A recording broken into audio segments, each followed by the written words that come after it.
Good evening, ladies and gentlemen. And welcome back to the Stark Expo, where today we're going to be talking about the virtues of craft paint. That's right, folks. Doing things a little bit different here tonight. It's been a busy night, but we're going to talk about the virtues of craft paint. Some of this stuff we covered in our paint review a while back, but we wanted to expound upon that and really show off some of the really neat and useful things we've discovered with craft paints, especially for the new painters. Like we said before, we want to, make this easy and painless for the newbies who are just picking up a paintbrush for the first time. We really want you guys to, get into the hobby as inexpensively as possible. So we will start with the price. The price for craft paint is very cheap, especially considering the actual amount that you get. It's like usually 50 cents to $3. Sometimes it's a little more expensive at Michael's and Hobby Lobby. And mind you, there's dozens of different brands of craft paint. We usually go with Apple Barrel And or Folk Art. And there's another one. I forget the name, but that doesn't matter. Find what you can because, we want to make this most easy. of it is, it's not bad quality, but relatively bad quality compared to other stuff. But we're going to show you ways around the downfalls of craft paint in this video. As many, even though we did get a low score objectively using just Our rating system. yeah, it is a much better than that would lead you to believe. Definitely. So the next quality or virtue Would be its availability. You can get them anywhere. Walmart. You can get them Walmart, not Target. Yeah, you can get them at Target. Really? Walmart, Target. You can even get them at grocery stores in the school supply section. You can get Even them though at I believe that's less common, but you can get them Yeah, I've Walmart, seen Target. Yeah, I've seen them. Walmart, Target, Hobby Lobby, Michael's, any other craft store. dollar stores have them, not just the 99-cent store and Dollar Tree, but just about every dollar store. Even the The one-off stores, the mom and pop ones. You go down there, you will find what you're looking for. And don't forget, if you don't find the colors you want, you can always mix your colors to get what you want. Yeah, which is something most people don't do with other paints. But for craft paints, it's very easy, as unless you have something really special like the neon craft paint. Right. Even though we have other alternatives, they're just not as good. Number two? That is number 2. Oh, number 3 then. The quantity, which we talked about, or I mostly talked about, in the price. But for the price, you get a lot, and the amount you get is For example, here we've got a regular bottle of Vallejo, which is measured in the milliliters, I believe. I'm not sure. I think it's 18 milliliters in those bottles, whereas these are 59 or 2 fluid ounces. And you can pick these up, the generic colors, at, like you said before, 50 cents at Walmart for your basic colors, on up to $2.99 for your more, special types, which we will talk about later. in just a moment. But you can also grab Very big ones, which are usually only in basic colors I've seen. right. I haven't seen any a of the couple of special neons. varieties. Really? Yeah. Oh. But that's only at like Hobby Lobby. I've seen that. Mm. But here we've got a bottle that's 8 fluid ounces, and it's about $5, maybe 6 something, depending on the exact store you go to. But that's a pretty big bottle. Okay, but then they make 16-ounce bottles for probably less than $8-9. Which is still less than you get at some places like Games Workshop. Right, and Even though their paints, and it's still good, but and when it comes to much black better and than white, I would definitely go with at least these size bottles. maybe even the bigger ones. Right, because you are going to use them to mix up gray. You're going to use white a lot. You're going to use black a lot, especially if you want to make a wash, which we'll talk about in a minute. And believe it or not, I used to primer all my miniatures with this stuff. I ran it through an airbrush, and I would prime. Even though it did damage the airbrush. Well, it wasn't the best airbrush on the market. It was probably, it was a Harbor Freight airbrush and compressor set that I paid about $80 for many, many years ago, and I ran it, into the ground. And if you clean it and you do everything you're supposed to, and you water this stuff down, you can really get a decent primer with just good old-fashioned craft white. And one of the other benefits of all these craft paints that I found out a while ago, I should have mentioned, that if you don't like your paint job, you can use our method of LA's Awesome, either alone or in a sonic cleaner, With some and things, this stuff using comes the sonic up. cleaner isn't as good if the material the mixture made out of isn't Right. as good of quality. Especially a resin or a 3D printed, I would not do that. I would just print Yeah, it. definitely. But you can strip this paint a lot easier than you can any spray-on primer or spray paint or any actual miniature paint. Now let's go on to the different types. As you saw just a moment ago, we've got your basic colors in every color of the rainbow and multiple shades. There's actually, in just folk art alone, I bet there's probably more than 50 different colors, maybe even more. 50 different types of paint? No, 50 different colors in your basic, Oh, basic. not That's your everywhere. not your specialized paints, which I'll now go If you into. include specialized, honestly, I'd say there's probably close to 100 Right, different colors. because then we've Not got, including specialized, which includes metallic, includes neon, includes color shifting. Neon and color shifting, there's probably only like one per basic color. I Not think- really, because I don't know. And if you include every single type of craft paint, there's You're- excluding the ones that are just very small. The main ones, there's 3, I believe, might be 4. Folk art, apple barrel, and there's one that I don't remember the name. But if you include all of them, there's probably thousands Right. of different colors. and when it comes to the metallics, except for red, which nobody on the planet seems to be able to make a really good metallic red. Even this red isn't bad. The reds, It's not as good as the new Army Painter red that we discovered. and the Games Workshop. They all tend to be pink. Well, it's not Games Workshop. It is, but It's a mix. yeah. This metallic red and every metallic red we've come across. I feel like Except- Signal Red mixed with Army Painter? not mixed with Arm Painter. Signal Red was good originally, but Signal Red with the Contrast? with contrast or gold with the contrast. It needs to be a really bright gold. I used Loot Gold. No, not Loot Gold. I think it was. Those make some of the best reds. Those are some of the best I've seen. But these craft paints, they come in massive, I want to say like 10 to maybe even 20 different metallic colors.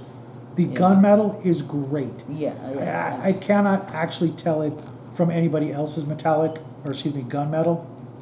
Yeah. It's wonderful.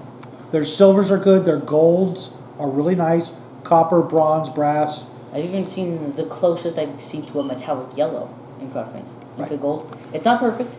It's like a creamish color, however you would define that.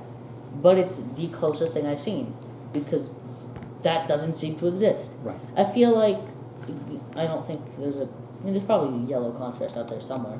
And we'll have to But if look you this put that weekend. out the gold, I don't think that's going to do much.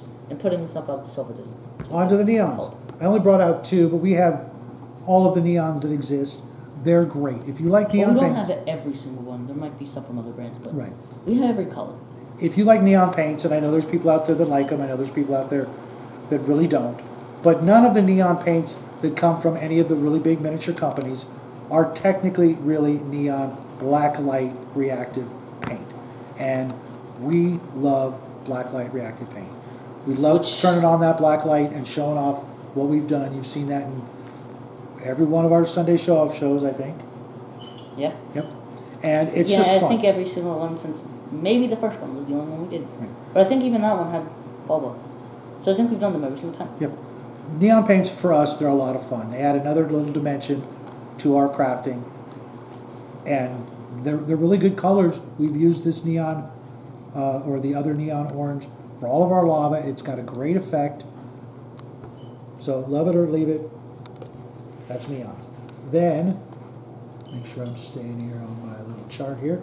There's glow-in-the-dark paint. There's actual paint, craft paint.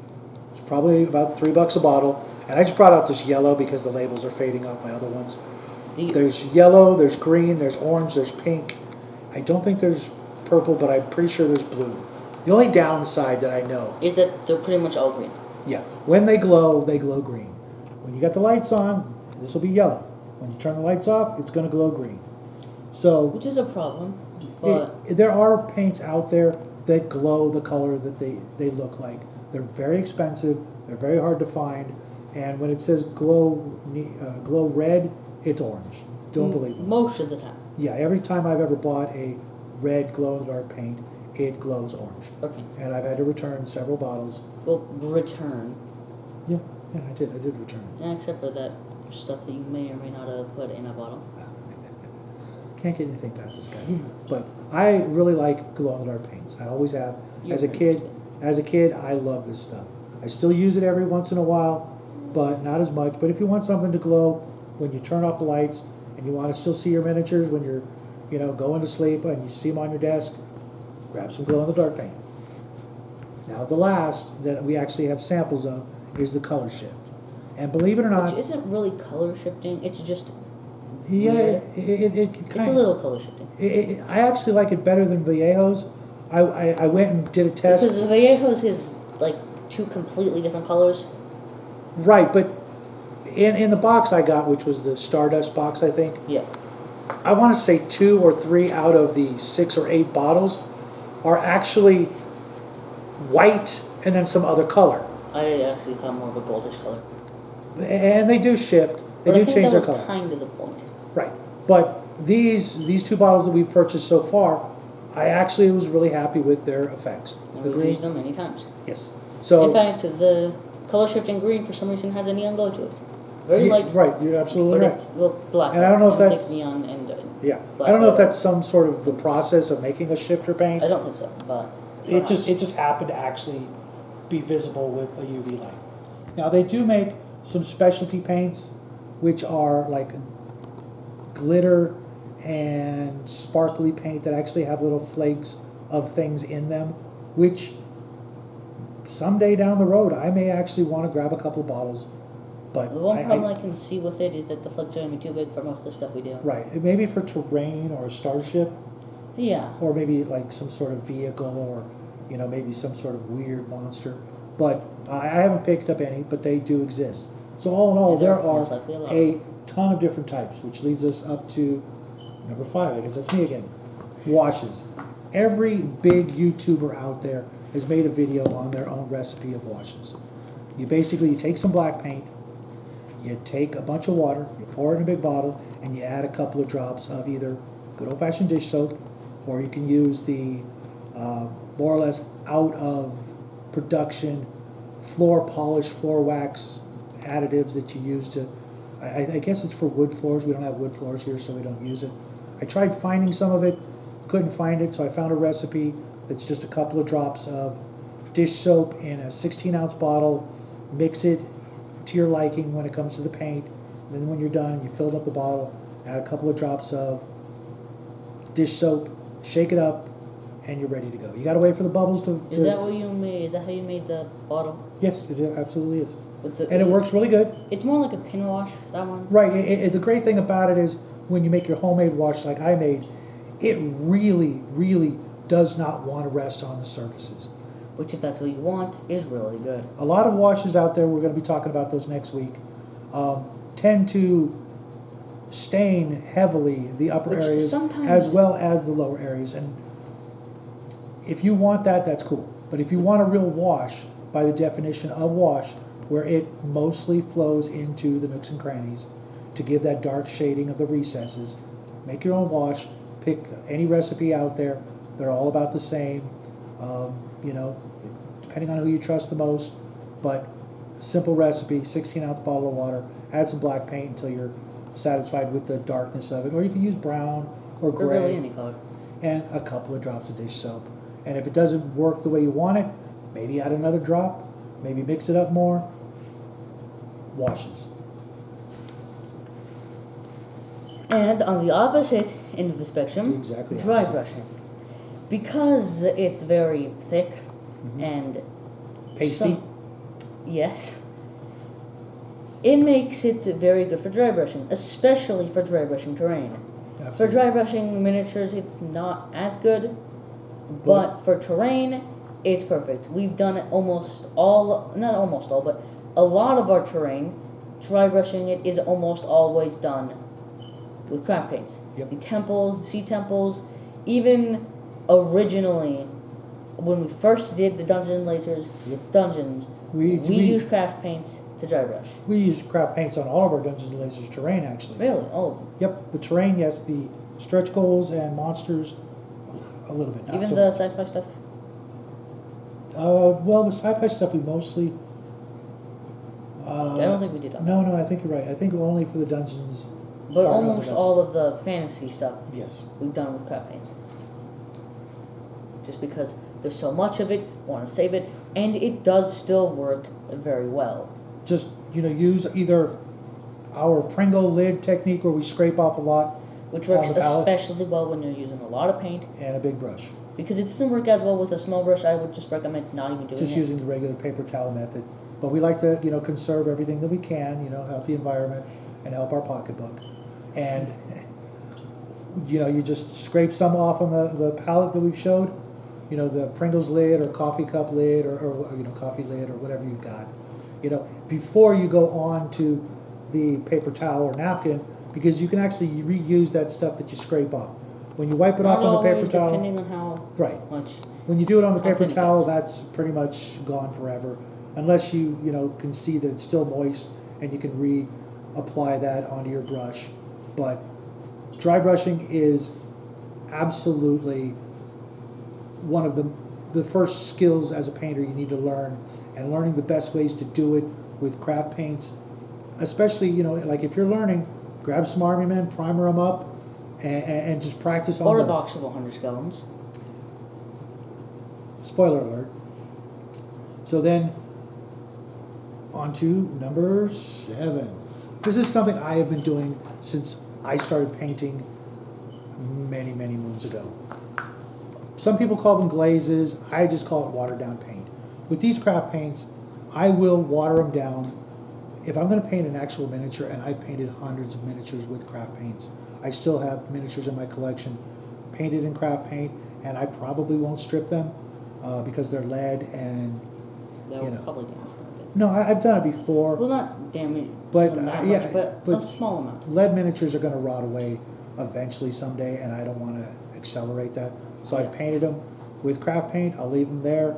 A lot of my stuff that I've done now is still painted with craft paint. Yep. Even the one tank I made has a lot of craft paint on it. So basically, a glaze or a watered down paint, you add a lot of water to it until it's like we were talking about in our last video, where it's almost like coffee, and then you paint it, knowing that 90% of that's going to disappear through evaporation, and you have a light coat.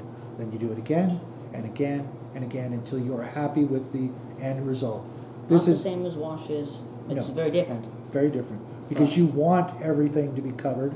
You want it to be nice and smooth and thin to preserve all your details. It's really good for things like cloaks and armors, and by doing this you can get some gradient shading by using this watered down paint, because you just avoid certain areas as you go along. Like if you're painting a cloak and you start at the top or the bottom, and where you want it to be darker, you just add more layers.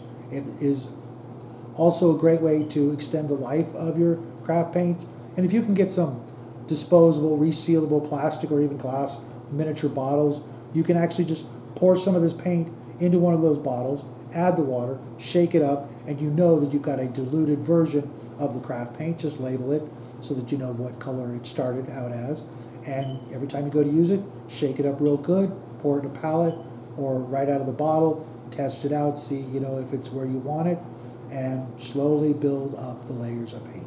It's actually a very tedious and painstaking process, but the results are actually pretty decent.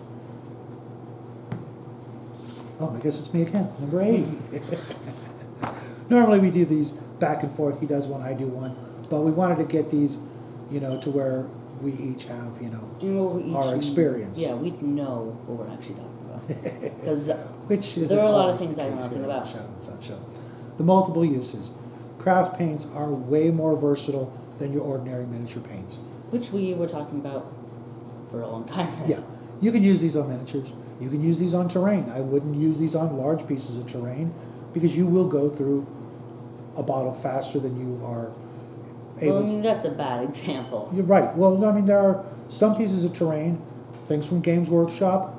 If I was to buy one of their larger terrain pieces or kits, I'd probably actually go with their paint or Vallejo or Reaper instead of the craft paints. Yeah. Just because you want the absolute, if you're spending 50, 60 bucks on a single piece of terrain, you're going to want to, like the old saying, you don't sign $1 million check with a 99-cent pen. Okay, so if you're going to work on a really expensive piece of terrain, go for it. You want to spend 10 bucks on one color of paint by going through 3 bottles, I don't blame you. But if you're going to go on a piece of terrain that you made, right, if you're building a piece of terrain from scratch out of, what some people would call junk or cardboard or, odds and ends you find, you may want to use the good paints to make it look better. But at the same time, if you're working on large and multiple pieces of rocks and cliffs and crags and hills and things like that, go with the craft paint, okay? If you are painting something else, if you're going with, for example, a yard sale sign or a congratulations sign, a just got married sign, go with the craft paint. You definitely don't want to use Vallejo on somebody's windshield or on a yard sale sign. We've actually used craft paints for signs before. Yes, we have. Many times. Except for it got destroyed by the wind. But One other thing that I wanted to talk about with the multiple uses. We have done a couple of videos, I think, where we had a backdrop of space. yeah. For our spaceship miniature paintings that we've done. We took one of these flat boards, these foam core, thank you, I was tongue-tied there for a second, and we, speckled it, and I actually took a barbecue skewer and made dots of different, stars and planets and moons and different colors and stuff like that, and used it to, to liven up the photo that we're shooting. Now, if you were painting, a scene, not necessarily a diorama, but you want to show off your miniatures, or you maybe are doing a diorama, and you want a backdrop, you want some background, you want clouds, you want mountains, you want hills or stars or the sky or something like that, I'd actually go with craft paints. You might want to break out your Reaper or your Citadel paints to do the background, but the paper and the foam core or whatever you're using, cardboard, wood, whatever, it's going to be a little more absorbent than a miniature, and you may want to, just go with the craft paint, unless you're, a really, really, expert painter in 2 dimensions. You've done oils and portraits and things like that. You may want to use, those kinds of paints. But if you're just beginning and you just want to make it look like some clouds or some trees, or, you want to try out some regular, watercolor type, painting, maybe give these a try, because, if it doesn't turn out good, you can toss it and start over. And at the price and the availability and all the other virtues of craft paint, you may want to try that. Finally, And onto the bottles.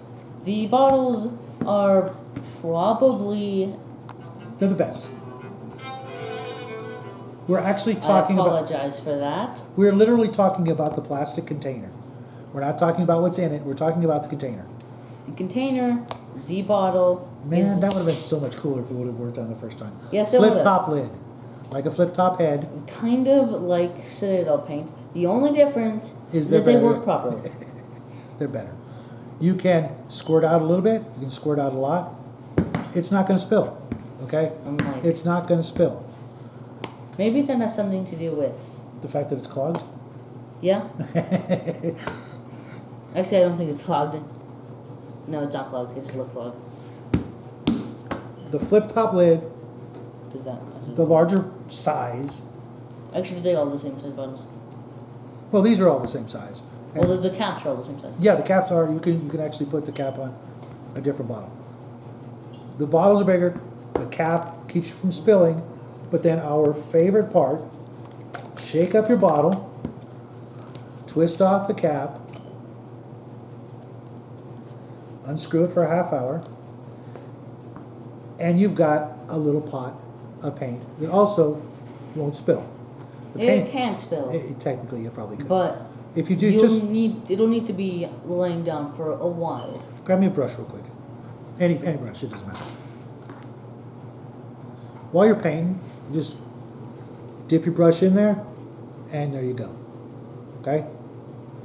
And there's enough paint in here to do quite a bit of work, and I got paint all up in that one, didn't I? Okay.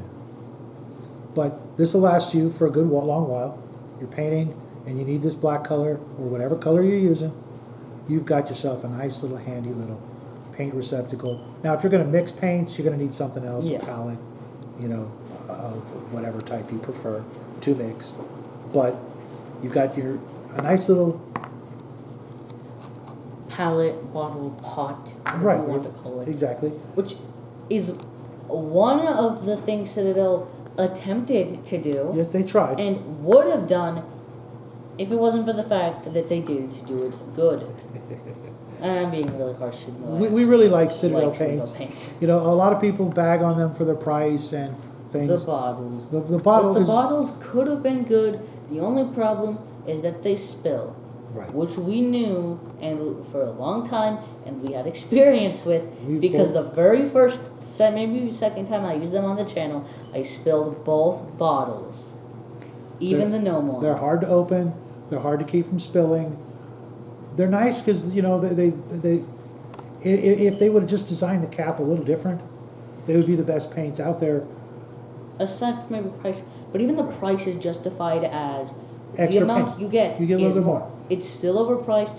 I think most bottles of paint are overpriced, but it's still overpriced. But you do get more. The only problem is that the bottles are bad because they didn't do it correctly. Right. They could have done it good, but the way they did it, where it stays in that small area, if it little was receptacle at the top. completely detached, it would work much better. And with But the kind of money they're because making, with the they kind of money didn't. Games Workshop's making, redesigning the bottles more like this, they would corner the market. They'd be the best in just about everything, with the flip top lid, the twist off cap. But as it is, every time I buy a bottle of paint, I just want to transfer it into a completely different bottle. And you know, other than that, you know, They're good. yeah, they've got some great paints. I'm not gonna lie. Paints were good. Valhalla Blizzard, Tesseract Glow. Those They're are all, what? those are all technical paints. Right, which other companies don't have. I'm gonna look into it. I think Vallejo may have some stuff like that. And technically Army Painter does too, but they're not very special. They're just dry brush paints. Right.